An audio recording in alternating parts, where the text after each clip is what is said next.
had no idea that living at sea would enable me to discover the affectionate side of sharks.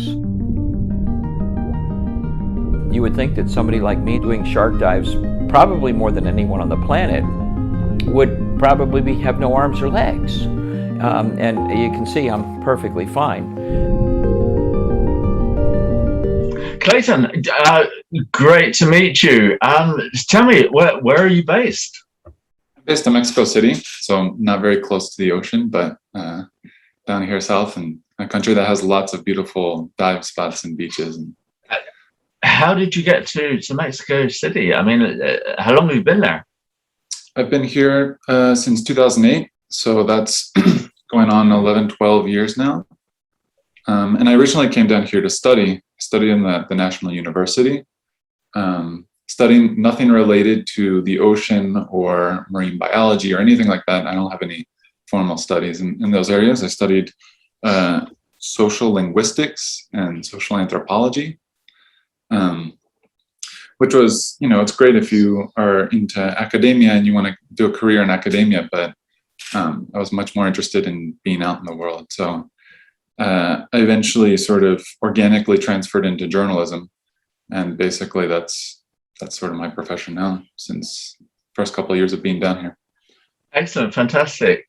And first of all, let me congratulate you on winning the Scubaverse November video competition.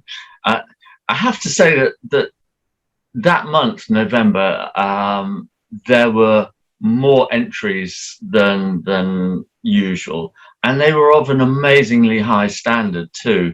So it was a great month for you to win. I mean, it really said that your film stood out, so which was fantastic. Could you just tell us a little bit about how you came to make it?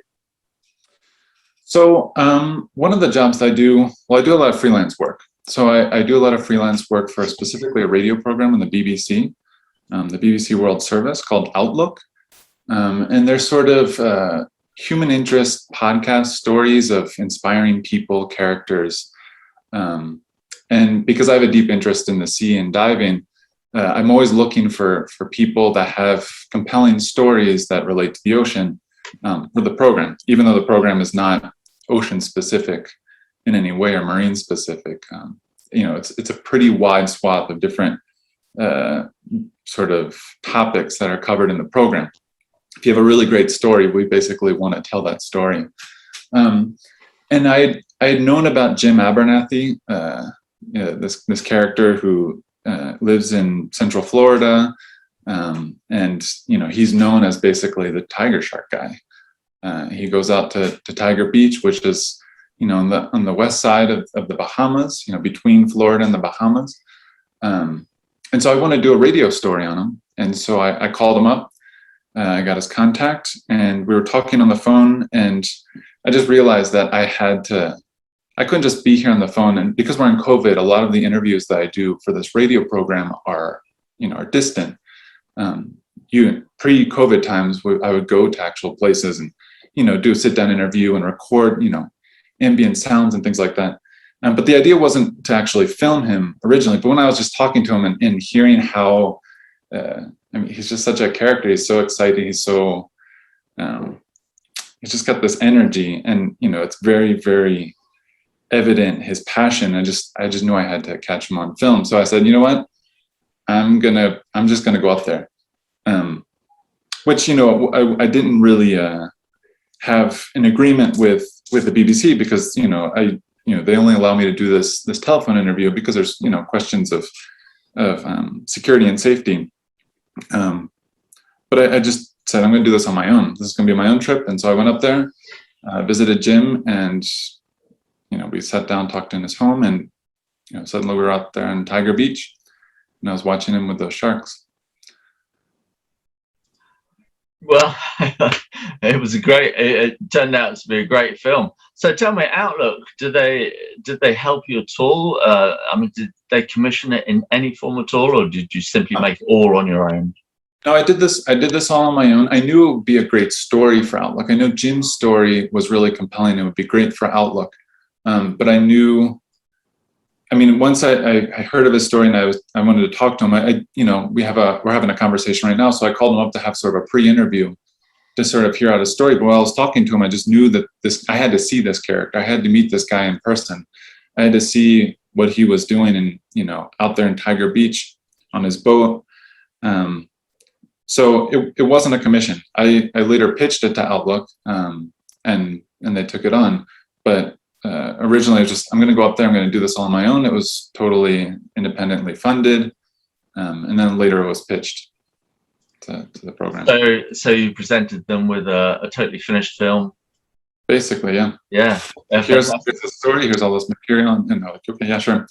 But to be fair with them, they have a very important policy of, you know, health and safety, and so it's not easy to get a commission of that kind where, you know, you're telling your producers and the higher ups, I'm going to be in the water with sharks, and most people don't understand, I guess, the behavior of sharks, and you know, the stigmas of sharks are just that they're going to hurt you, basically, and so we're not going to give you permission to do that. But no, well, that's fair enough. I do know health and safety, BBC, and it is one of the most stringent throughout the world. It's yeah, solid. So just as a matter of interest for people who are watching this, is it easy, hard to actually get involved with Outlook, BBC Outlook? I mean, if somebody's got a great idea, they want to make it, I mean, is it possible for them to pitch it, or do they have to do like you've done, go and make it and then pitch it? Which is the best way to go, do you think? I mean, I'm a regular contributor to the program. I've freelanced with them quite a lot. So, and because I've worked in the field in journalism for years, I mean, I think you'd have to be in the industry working, basically. I mean, if you have a great idea, there's a lot of great reporters who produce stories for the program. So if you have like a really compelling story, maybe approach one of them, or I mean, they have contact info on their page as well if you want to write to their producers. Yeah, it's a pretty sort of organic program, but it's a great program if you want to hear, you know, really inspiring human stories, compelling human stories from around the world. I'm just looking at the site now, and yeah, there are some lovely stories up there. I mean, well worth a look. Yeah. So were you fairly new to filmmaking, diving, or have you been doing those two things for quite a long time? No, not for a long time. So this would be sort of my first shot. Tiger Shark King, the film I made about Jim Abernethy and his work in Tiger Beach in the Bahamas with tiger sharks and all the other species of sharks. That was sort of my first crack at a short film. I've done a lot of work, you know, for clients. I do a lot of freelance video work and videography work here in Mexico. But this is sort of like my first, I'm going to do this personally. And yeah, so specifically underwater, I used to do a lot of work here in Mexico on sort of daily news, and that can sort of wear you down a bunch. In my case, it wore me down a lot. So that's when back in 2016, I sort of quit my reporter gig. I was doing a lot of daily news and decided to get certified in diving because I've always had an interest in the sea. And yeah, I just immediately became enamored. And I realized that there are so many stories to be told of this large swath of the planet that is underwater that most people don't have access to. And I would love to sort of take my camera under there. So little by little, bought my first camera. Like a lot of people these days, started with an action cam, a little GoPro. But I knew that wasn't the tool to tell the stories I wanted to tell. And so, yeah, in the last several years, I've been internet connected. The last several years, I've been, every time I go on a dive, I'm basically thinking how I'm going to frame shots and things like that, and thinking in my mind as a filmmaker. And not just, most of the time I don't even enjoy the dive. I'm just thinking of how to film what I'm seeing down there. Excellent. Well, it's working really well for you. Bad internet. Yeah, bad internet, but I think we're getting through. So we're still good. I mean, one of the things with making any film is of course planning and research. You know, just to make it easier, more definite when you get onto site. I mean, were you able to, at least in your head, do that before you met Jim, or did you reckon, actually, I'm just going to go there and wing it and see what happens? Oh yeah, definitely. There's definitely sort of this process of pre-production. I mean, I think a lot of filmmakers have, you know, their different styles and different ways of going about it, but I sort of took it, originally was thinking of, I want to do a very compelling radio story, and then I want to, you know, have these great visuals with it. You know, a lot of things sort of surfaced in the moment, but yeah, I mean, having a long conversation with Jim before actually going and meeting him in person and doing sort of that pre-interview process and sort of getting facts straight and getting elements down, anecdotes and things like that. And so that's when you know when to set out sort of a loose shot list of what you want to sort of fulfill to accompany that story or those elements that you want from the story.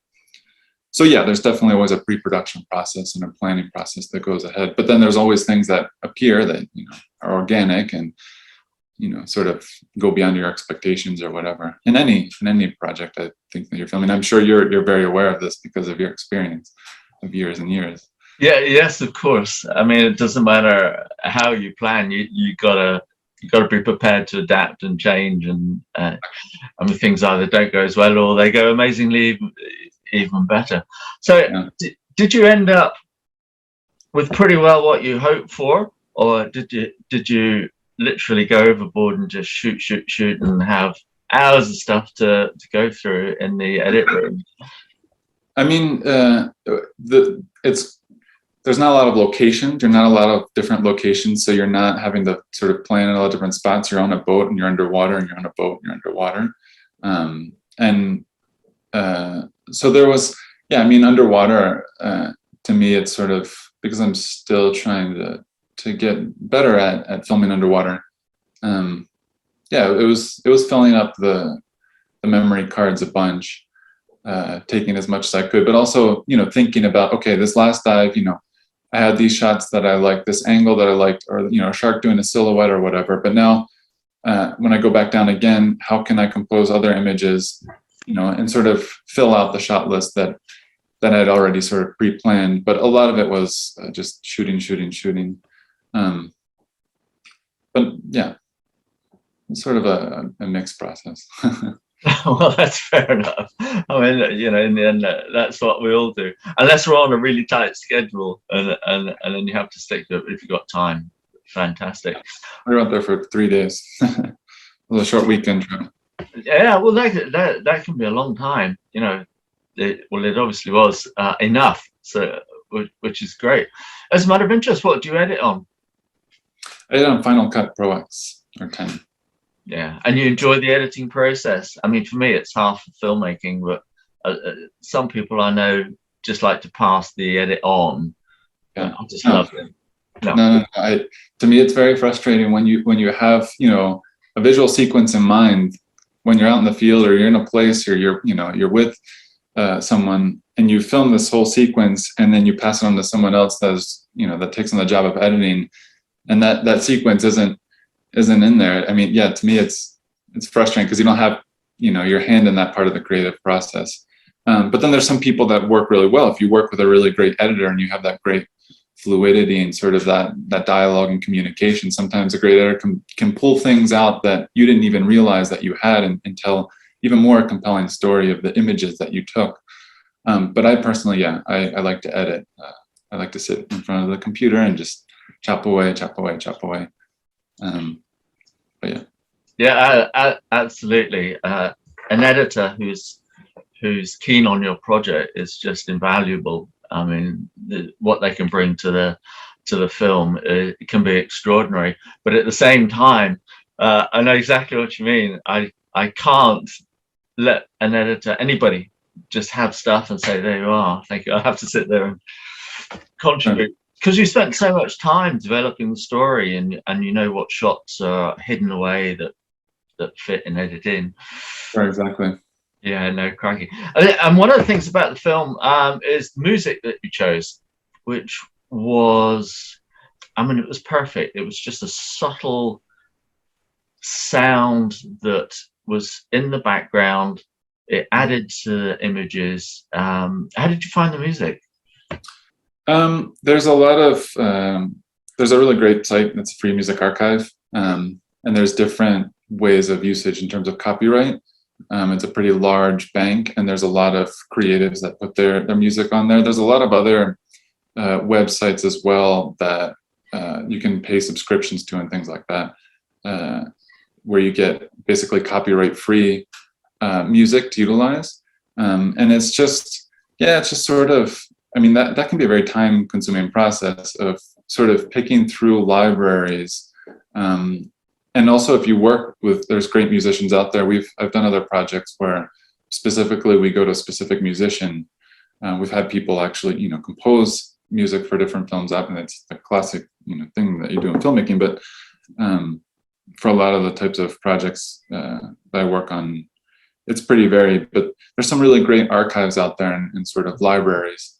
But yeah, you have to kind of go through and see what matches. A lot of people, you see a lot of videos on YouTube and things like that, where you might have some really, really great images and really compelling images that tell a story, but then sometimes they slap on this music that doesn't really correspond. It's sort of jarring. It's you know, there's a lot of trends out there, and it's easy to just throw on a music that's sort of trendy or a type of music, and it's easy. But I mean, that's another really important part of filmmaking that a lot of people sometimes overlook is sound design. You know, you could have great stuff, but if you don't, I mean, filming underwater, it's not easy to film ambient sound. To record ambient sound, you have to, a lot of times, I can't think of the name of the people that do this in filmmaking, but they actually create sounds, you know, in a studio, making sounds with cardboards, and you muffle it, and you create this whole sound design to give that extra oomph to the visuals, you know, and that's really, really important. But the music, yeah, is a whole other thing too. I do remember early on when I was a freelance for the BBC, and of course there was no, it was all film, so there was no sound added on while you're out in the field, because you may be on your own in a jungle or something, or underwater. And so to add the film on later in post, we had this, and I forget her name, we had this remarkable lady that would come into the sound studio with her sound trolley. And on it, she would have all sorts of things like, you know, mud in jars, crisp packets, little wibbly wobbly things. And the sound she created, she would just do the whole thing. It was absolutely fantastic. They are unsung heroes often in many films. A lot of people, you know, cinematographers get credit, directors get credit, but sometimes you know, if you don't have good sound design, you know, your film's not gonna make it. Absolutely. I mean, it's a lot easier now, of course, because a lot of it is digitized, and you know, yeah, you can pretty well pick what you like. As a matter of interest, what made you enter the film onto Scubaverse? Well, because I had made this sort of as my first short, and I was interested in sort of getting it out there. And because of the fact, because I worked, as I mentioned earlier, that I work with this program in the BBC, and I wasn't sure initially that they were going to publish the visuals. I knew that they had accepted the radio piece. And so I had all these visuals. I didn't really realize if I was going to have an outlet for them. So I made the short just because I thought I had a lot of really interesting visuals in this really compelling character. And so I started looking around at different places to basically get it out there, especially in the diving community. And I knew of Scubaverse, and then I thought, oh yeah, you know, they have this monthly thing. I'll just throw it up there as well. You know, like not anticipating that I would have the privilege to be a winner, but also, yeah, just throwing it out there. I mean, one thing, and I think I mentioned this in our previous conversation through email correspondence, one thing I think is really great that you folks have in Scubaverse is that it's a monthly competition that's not like, you know, great, you know, we're doing a big award ceremony or anything like that. It's the space where a lot of people, like you said, in November when I participated, a lot of people are putting great work and doing really great things. And and it's a place to sort of level up. It's a place where you can see what other people are able to do. Some months, there's not a ton of stuff, but then some months there's more stuff, there's more submissions. But you get sort of this idea of people who are really interested in the dive community, who are really interested in making visuals underwater, and seeing, and specifically your comments of, I think you did a really great job here, or this part of the narrative was maybe missing, or this music here, and that sort of really positive feedback I think is really important. And so it's just like a nice little, it's a nice space to be able to participate when I feel like there's so much more competition in the internet and people are always sort of fighting. There's so many egos, and it's just like, here's a space I can get my work out there and have some great feedback. And so I put it out there. I put it on different other, sort of small independent film festivals and things like that, just to get it out there, because I thought it was a nice little story. But I'm happy that you have Scubaverse. Yes, indeed. Oh, it's great to hear. No, that's really, thank you. Having done this film now, I'm assuming it's made you more aware of the need for marine conservation. Sure. Yeah. Have you got any future projects now that might look a little further into that need? Yeah, I mean, so when I worked in the news, doing daily news, a lot of the things that I covered here in Mexico, my issues of migration, human rights, and things like that, and it became very heavy. Mexico is very stigmatized for the organized crime, violence, and things like that. Some of it's exaggerated, but there's a lot of reality and a lot of heartbreak here, and a lot of sadness. And when I left that part of news, I burnt out from that because it was, heavy to do it on a daily basis. I realized that, some of the most important things that are happening in this world that contribute to some of those social conflicts that I was covering on a daily basis are things like climate change, or, the degradation of the natural world, which can be very overwhelming to think about sometimes. I mean, now the climate change is coming more and more to a head. We're seeing it on a daily basis in different areas. More and more people are speaking out about it. People are trying to get lawmakers to change policies about it. But for me, like, this big, it's very sort of serene and just wonderful to leave daily news and get myself into diving and sort of be in this underwater realm. And it was a way to sort of disconnect, but then I realized, no, but I'm not disconnected. I'm just in another part of this world that is also connected to these conflicts that we're living out on a day-to-day basis. And so it was really important for me to want to tell those underwater stories and bring my camera underwater. And when I was working on Outlook and other programs, I'm always looking for ocean conservation stories or people who have dedicated their lives to ocean conservation. I'll plug a couple stories that I've done. I've done a story here of a marine biologist. His name is Lorenzo Rojas Bracho, who is basically the expert on the smallest porpoise in the world called the vaquita marina, which lives here in Baja California and in the Sea of Cortez, and doing stories basically on that. But a lot of that was news kind of stories. Or I did another story on a fellow here who's basically the white shark expert in Mexico, Mauricio Hoyos, from an organization. He's a biologist from an organization called Pelagios Cacunja, those folks do amazing work for shark conservation, shark behavior research, but they're also very instrumental behind creating the Revilla Gijero, the Socorro Islands Reserve here in Mexico, and sort of instrumental in getting that area protected, as well as participating in what's been happening recently with the Cocos Islands in Costa Rica, and the swimway between various regions in the Pacific to protect these marine protected areas. And all those things are really, those are the stories basically I want to tell. I think it's really interesting when you have a potent character, a potent individual that people can relate to, or a human story like Jim Abernethy. But Jim Abernethy, and he says it, he's the sort of bridgeway to tell the story of sharks, and how sharks are being, overfished and things like that, and their importance in the marine ecosystem. So yeah, I'm always on the lookout for trying to get closer to those people who are the experts. I'm not a marine biologist. I don't have the technical know-how, but I know that I can carry a camera around, and I want to tell their stories, and I want their stories to be projected more, because it's sort of a narrative that I think is often being overlooked in terms of these debates about climate change and the degrading ecosystems, is biodiversity loss and the importance of biodiversity. So yeah, I'm always looking to amplify those stories. Yeah, great.